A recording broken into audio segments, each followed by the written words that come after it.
Hey guys, this is Donna Nova, the Transdimensional Twin Flame and the Afterlife Artist. I hope you're having a good day today. Today is Tuesday, September 30th. So we're at the end of a seriously crazy busy month. That's how it was for me anyway.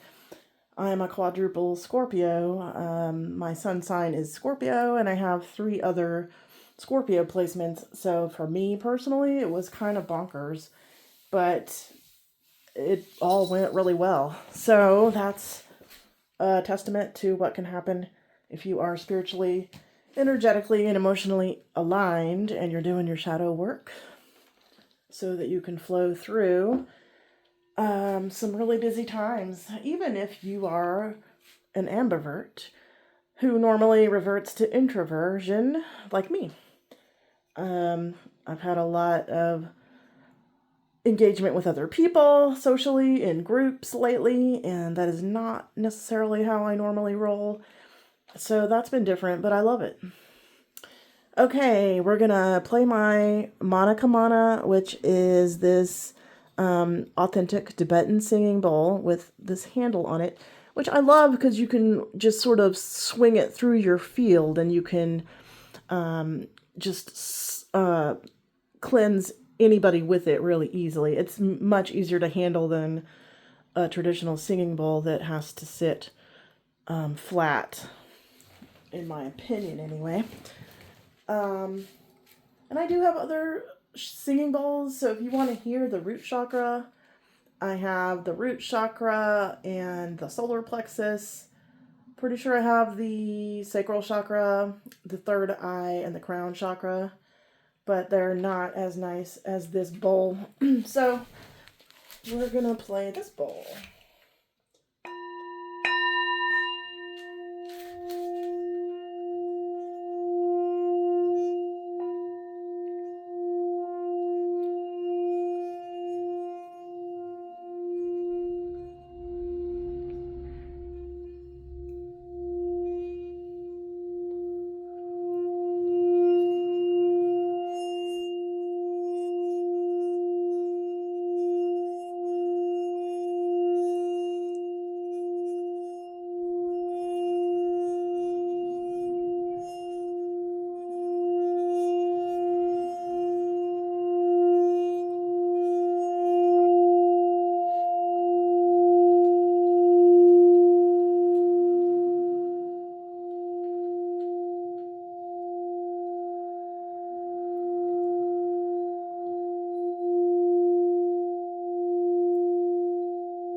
Oh, that feels really good. I wish you guys were here in person. You would feel it. I felt it all the way through my body the first time I ever heard this bowl. Okay. Thank you. Thank you, singing bowl. I haven't named it for some reason. Usually I wait for objects to name themselves. Like my crystals, I don't name them unless they tell me their name. Okay, so here's the cards we have for today. This is the tarot deck I'm using right now. It's my favorite. It's Guardians of the Night by M.J. Guliani. I think that's her name. I'm not sure how to pronounce it. But I'm going to pull a few of these tarots. And then we have several decks with simple messages on them, which you would call oracle decks. This one, and this one. This one is special because my mom from Spirit gave it to me right after a mediumship reading where she appeared. It was our first mediumship reading after she transitioned. And then immediately my friend knocks on the door and gives me this deck because she doesn't use those. And immediately the card that came out was a card that had a rug on it, a braided rug that looked just like the one we had when I was a kid. And I hated that rug. And so I laughed. And, you know, my mom was a jokester like that. So what was funny is when I pulled another card and the same stupid card came out again. And I was like, oh my God, that is so funny to me. So, let's get to it. This is a collective card pull, intuitive reading, for September 30th. For anybody who sees this video, well, there we go. My bad shuffling resulted in 4 cards immediately coming up. So that's going to be a longer reading. But anytime that you find this video is the right time. It's the divine timing meant for you. Okay, so the first card I have is the 10 of Swords. That's beautiful and sad at the same time. As you can see, there's little birds there that didn't make it when they fell out of the nest. And there's another bird who clearly is doing really well, still being in the nest. The second card is upside down. Oh man, that's so beautiful. The 2 of Cups. Look at that. The beautiful elephants coming together and the beautiful winged lion above them. To me, this is a absolutely beautiful energetic card too, the meaning behind it. Now the third card is the Empress. What? I love it. I'm not super familiar with these cards because I don't actually pull cards that often. But this is intensely beautiful to me. I love foxes. I love all animals, which is why I chose this deck.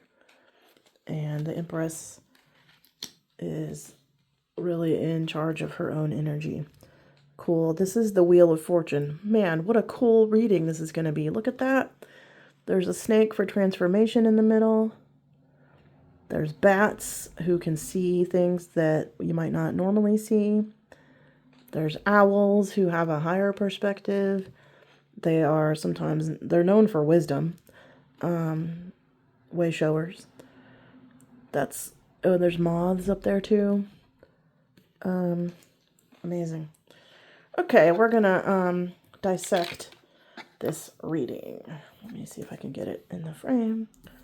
And then if we have time, we'll pull some oracle cards. And if you want a particular card pulled, this isn't, okay, hold on. If you want a card from any of these decks, just leave me a comment and I'll pull for you. Or you can just leave it up to my discretion. Okay, there we go. I can't get all the cards in at once, so we'll just leave it at that. This was the first one. So it goes 1, 2, 3, 4. If that makes sense. And you can use these cards however you want. You know, past, present, future. You know, split it up however you want. You could use the last card to clarify the other 3 cards if you wanted. You could do one for today, tomorrow, the day after, or today, this week, next month, next year. It's just up to you. And I'm going to look up the meaning of these cards in the book because sometimes the author has a different meaning than you might think. So the 10 of Swords is where we start. Let me go find the 10 of Swords in this book. Okay. Now, Normally I have been holding this here and reading it through the phone. I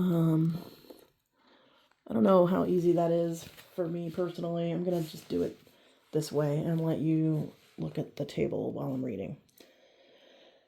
Okay, so let me see. I guess I'm just going to read the whole description in the book, even though some of this is about how she created the card. It's about how she chose that animal to represent the Ten of Swords. And here it is. It's the little birds.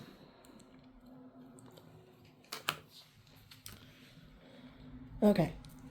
During the early months of the pandemic, my daughter and I watched our fair share of movies. One movie in particular had a significant impact on how I approached the Ten of Swords, and it was called Vivarium. I can't say Vivarium was worthy of an Oscar, but it was interesting, and it did teach me about parasitic brooders.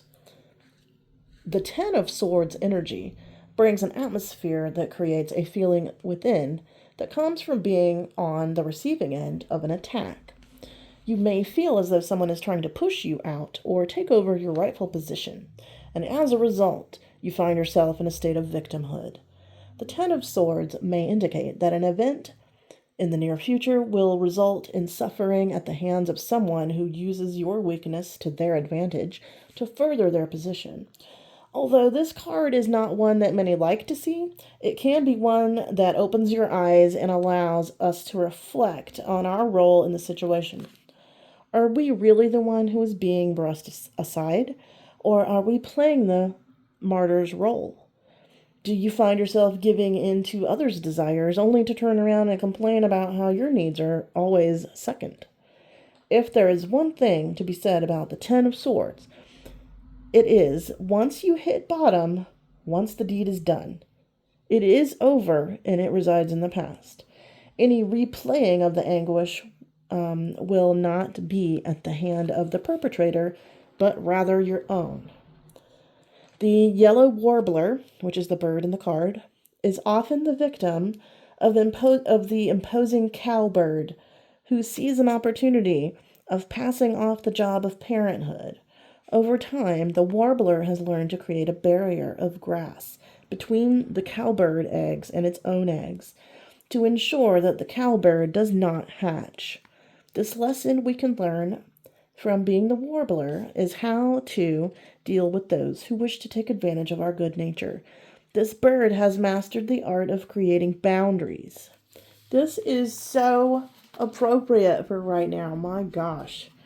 If you haven't felt the need to create boundaries lately, I don't know what's going on in your life. You must be going a lot smoother than some of our lives. Okay, the key words to this card are progress, nurturing, ideas, and expansion. So, this is a great reminder for all of us to pay attention to our surroundings and to not victimize ourselves again and again when someone else might try to victimize us. There's a lot of things in this life that we characterize as victimhood that really don't have to be, because sometimes it's just some events that had to happen to play out that certain way, and sometimes we're the ones that are victimizing ourselves, and a lot of that is happening right now, I think. But there's also a lot of people that are trying to victimize others. We've all seen that, so I think that's apt. Okay, now the second card is the Two of Cups. This is so amazing to me. This is abundance and balance and connection. Elephants. I'm gonna do my own little analysis before I read the book. Now lions are, king of the jungle. They have so much power, and it's a lot of solar plexus energy. They are associated with Leo, the lion, the sign of Leo. And now elephants are great at community. They have amazing intelligence. They are very loving. They support their families. They're a lot like us. So the Two of Cups. Let me read from this book what the Two of Cups means to MJ, the creator of this deck. All right, so here's her description. I'll stick it here just for a second if you want to screenshot this part of the video. Oops, too close. Okay, there you go. Okay, the Two of Cups. The elephants stare at each other with complete precision and in unison. They fill each other's cups. The Two of Cups brings a bond, which comes from being in tuned with another's energy. It is that kind of relationship that just feels right.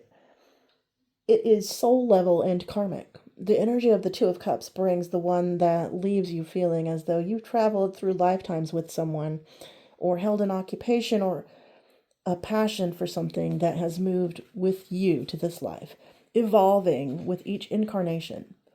This could be a romantic relationship, or it could be a strong friendship, or even a deep desire for a particular hobby. It is this person or thing that just fills a void in your soul. When the Two of Cups appears in a reading, you may have a chance encounter with someone who you were destined to know, someone who will feel instantly familiar.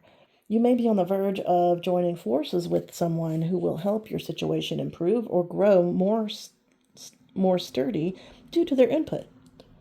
If your relationship has been complicated, the Two of Cups suggests that you will seek out common interests.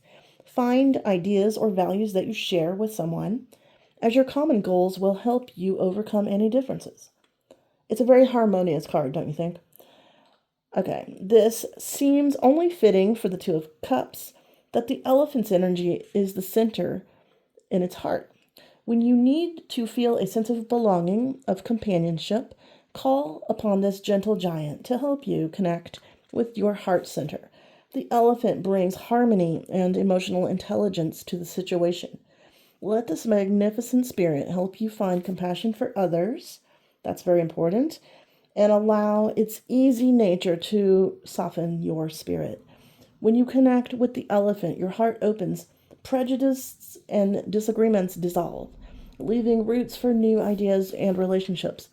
And the key words here for the elephant are the heart center, relationships, love, harmony, and wisdom. That was very good. It's a very uplifting card. I think we all needed to hear that. And it's also a reminder to maintain your compassion in the face of difficulties like what we're having in the common collective right now. Maintain your compassion and find common ground. Find common ground. Every human on this planet has something in common with every other human. In fact, we are all connected at a soul level to source consciousness, the all that is. We are all the same soul expressing itself through different bodies. We're not even really that different. We're different on purpose so that we can learn what it's like to be every kind of person on this planet. That's why we incarnate over and over again. It's just for learning purposes. It's just something we decided we wanted to learn about. So if you understand that, you'll understand that you've incarnated. If you've been here long enough incarnating in Earth School, you have been every single kind of person on the planet. And when you've done that, you graduate. So just have compassion for every other being because you have been that person before, or you will be in the future. And if you're particularly nasty to someone in this life, like if you harbor a lot of hate in your heart and a lot of fear towards other groups of people, you'll probably incarnate as one of those people in your next life just to teach you what it was like to be them. Because that's what you're going to choose for yourself, because you're going to know that you needed to learn that lesson. Nobody forces you to do this. This is what you choose as a soul, because as a soul, you're smarter than you are as a human, and you know that you came here to learn. Okay, so that was a great card. This is the Empress. This is also an amazing card. I love the Empress. She's just totally in her power. She knows what's what. She's beautiful and powerful. And the fox, if you want to dissect that energy, the fox, look, is hibernating, looks like in a little cavern under the ground until it's ready to emerge. I don't know that foxes do that, but it's clearly a reference to a still inward time, going inward spiritually and mentally. And the fox is very clever and resourceful. So that's part of this energy. Hold on, what is it? The Empress. Okay. So the Empress, I was always wishing the Empress was my card in the tarot, my birth card. It's the Emperor instead, which I never quite understood, but I think I get it now. Okay, so here's the Empress description if you want to screenshot it, and I will read it to you otherwise. Okay, the Empress. Okay. The Empress is also about fertility. It could be like a regular pregnancy, but it also can be fertility of ideas. The Empress represents motherly love and compassion. It is the energy that nurtures every aspect of your life, from emotional to material. The Empress's power creates an atmosphere conducive for growth and protects you from misfortune. Good, it'll protect us from that other card we got before about being a victim. When this card appears, you are being guided and watched over. There is a soothing element present, and it wants nothing more than to see you, her child, succeed. You may also want to consider if you are being asked to step into the Empress's role, as someone near you may need your love and support to flourish. Experience the world through the eyes of royalty. See the abundance that is yours to enjoy. Because the Empress does not know lack or a need to compete. Her heart is open and compassion comes naturally. When you walk in the Empress's path, you will have the resources to use your position and privilege to help others. Compassion was a really important word there. Don't forget that. It's going to keep coming up. People are forgetting compassion these days. Don't be one of those people. Okay, back to the book. The mother fox came to mind when illustrating the Empress. I imagined this beautiful, vibrant animal protecting her young as it rests underground, connected to Mother Earth, growing stronger, and shielded from threats. The fox is not only attractive, but she is also innovative and resourceful. And much like the Empress, the fox understands its position and surroundings with complete clarity. The energy of the fox and the Empress combined is one of refinement and cunning. It is an energy that creates a strong awareness of all aspects of a situation, so that when you proceed, there is an air of protection around you. So the key words here for the fox are cleverness, spry, magical, and shape-shifting. So this is a great card to think about how to go forward in your own life, find compassion, and help others from a place of power and not victimhood. So it seems like in this reading we've progressed from the initial victimhood card to more balance and love, heart center, to compassion and moving forward from there. So this reading is telling a story. And this is a good way to move through issues that happen in your life. You know, you should use this reading, these lessons actually, as sort of a guidepost for how to move through difficulties in your own life and examine them to move forward in a healthy way. Great. Now we get to the Wheel of Fortune. This is going to be great. All right. Let me go check the Wheel of Fortune for us. It's cool that we got a couple major arcana cards also. That's always nice.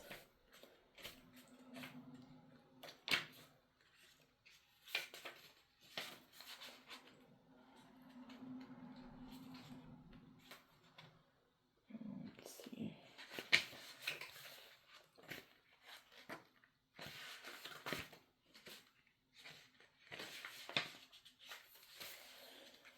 Okay, the Wheel of Fortune has 2 pages. If you want to screenshot the description, here's the first page. And here's the second page.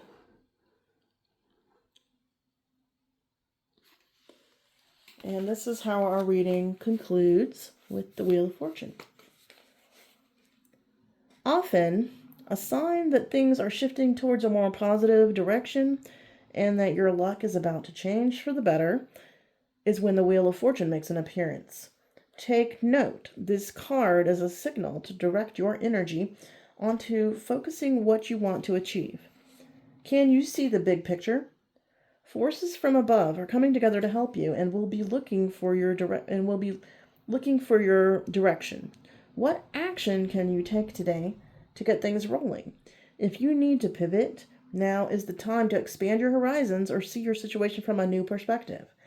I have to confess that I get a little flurry of excitement in my belly when I see the Wheel of Fortune card, especially if I have been managing a less than pleasant situation. The owls, bats, and spiders circle in the night sky to create a vortex of healing, transformative energy. The owls create clarity and the ability to see your goal even in the darkest of nights.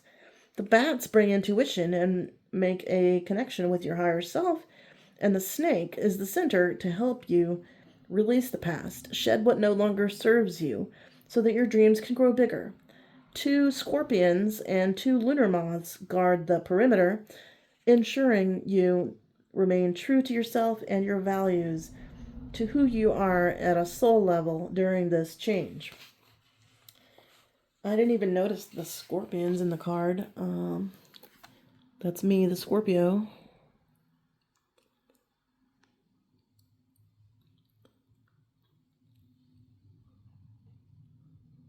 I still don't see them. Where are they? Oh, right there. Hidden at the bottom.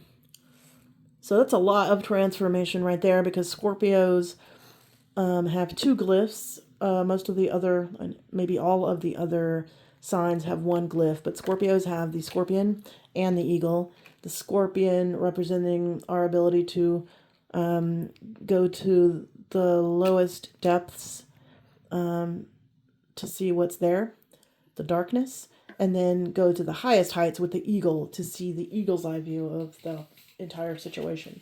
So we have the ability to go to the highest and the lowest. And that's what you would need with the Wheel of Fortune. So, okay, the key words here for the owl are wisdom, protection, authority, awareness, and guidance. For the bat, they are magical, intuitive, quiet, esoteric, success, and prosperity. For the snake, we have change, growth, connected, spiritual, flexible, intuition. For the scorpion, we have protection, beliefs, passion, strong opinions. For the Luna Moth, we have rebirth, renewal, change, and soul. Well, that was a really, really cool reading, because it basically told a linear story. We go from the 10 of Swords to the 2 of Cups. We just keep getting better and better. And then we have the Empress, and then the Wheel of Fortune. So whatever's about to happen looks like it's on the upswing. It's going to be a good outcome, regardless of how it started. Okay, now let me grab a couple little fun. Well, this reading took a long time. I better finish. Okay, I'll just do this. Okay. I saw this card earlier. It fell out while I was shuffling, and I put it back. Okay, 2020, which is 22. That's actually my life path number. Strength, resilience, courage, inner power, determination, fortitude, and endurance. Draw on your inner strength during challenging times. Your resilience can lead to personal growth. Stay focused and remain open-minded as you navigate each step on your journey. In what areas of your life, this is a question that we can ask ourselves. In what areas of my life do I need to harness my inner strength? How do I stay resilient and focused despite challenges? This is the kind of work you can do in your shadow work. Asking yourself these kind of questions regularly is how you evolve spiritually. Honestly, that's what you do. Identify one challenge that you are currently facing and create a plan to address it. Remind yourself of the past successes where you overcame difficulties and draw strength from those experiences.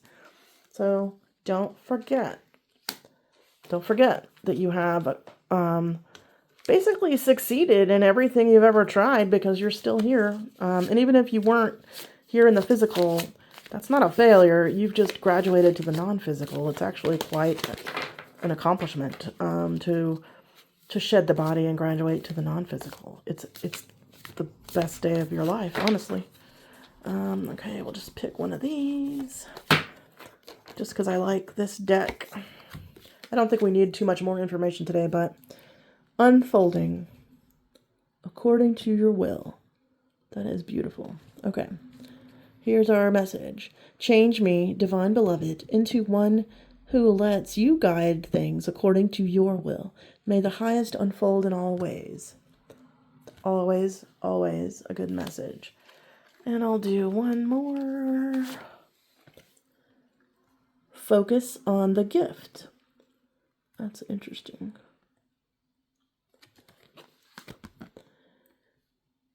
We are all magical, but sometimes we want all the magical gifts at the same time, which sets us up to fail. Focus on the gifts you are good at and perfect them before moving on to something new. I have to say that's a good message too, because a lot of people, especially in the metaphysical community, they pretty much they get a psychic gift and instantly want to start charging people $100 for a mediumship reading, but they haven't actually done their work to become a good practitioner of the sacred art of connecting to spirit. It's a sacred art. And if you don't treat it like it's sacred, then your work won't be sacred. So spend some time and, become a perfectionist at your gifts.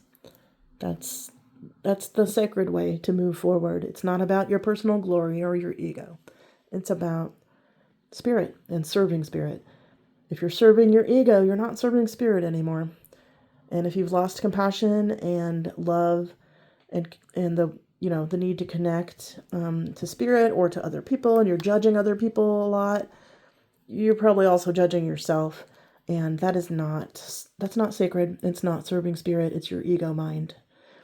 Now here's my little crystal candy for today. This is pink lithium quartz. I don't know how much of the pink you can really see, but it's clearly not just clear quartz. On my video, my flash is on, so you can't. It kind of washes out the pink, but you can see it. You can see it in there. It's just a soft, beautiful color. Now, lithium is the same lithium that goes into medical supplies. Like, they can use it for bipolar disorder and depression. That's that same lithium. So lithium in any kind of crystal form is supposed to be good for helping you with anxiety and mental balance. Okay. Thank you if you watched all of this. I really appreciate it. If you would like a card drawn for anything, let me know in the comments. Thanks so much. Have a great day.